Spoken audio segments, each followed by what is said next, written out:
আল্লাহ নবীকে ইউসুফ রে আপনি এত সুন্দর, আমার কোনো উম্মত যদি জান্নাতে যায় ইউসুফ নবীর মতন সুন্দর বানিয়ে আল্লাহ জান্নাতে পাঠাবে।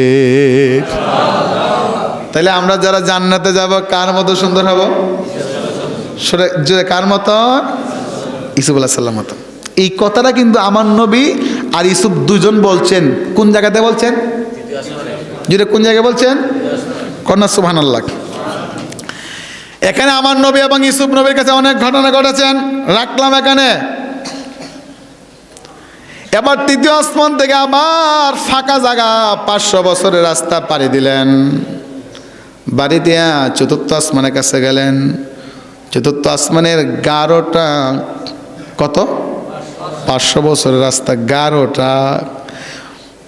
চতুর্থ আসমান কি দেয়া বানাইছে, পঞ্চম আসমান কি দেয়া বানাইছে, ষষ্ঠ আসমান কি দেয়া বানাইছে, এগুলি এখন বলবো না।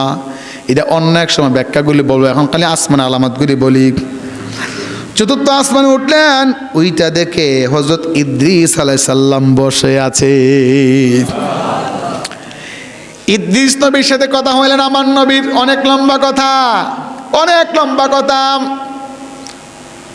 রাখলাম কথাগুলি। চতুর্থ আসমান পাড়ি দিয়ে আবার ফাঁকা জায়গা 500 বছরের রাস্তা পাড়ি দিলেন। পাড়ি দিয়া চলে গেলেন পঞ্চম আকাশে।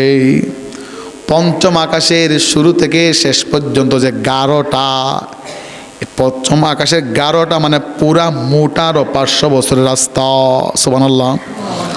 এই পুরা পার হয়ে দেখে একজন ফেরেশতা বসা। ফেরেশতাকে বললেন, ফেরেশতারে দরজা খুল, আমার সাথে আল্লাহর হাবিব আগমন করেছে। বলা মাত্র কপাটটা দরজাটা খুললেন। আমার নবী ঢুকে দেখে পঞ্চম আকাশের দরজার মধ্যে আল্লাহর নবী হযরত হারুন আলাইহিস সালাম বসা। হযরত হারুন আলাইহিস সালাম। হারুন নবীর সঙ্গে সাক্ষাৎ হলেন, কথা হইলেন। এ বন্ধুরে, এখানে অনেক ঘটনা ঘটলেন, পঞ্চম আকাশে অনেক ঘটনা ঘটলেন, রাখলাম ঘটনাগুলি এখানে। পঞ্চম আকাশ থেকে আবার বুরাকে ছড়ে আমার নবী রওনা হয়ে গেলেন ষষ্ঠ আসমানে।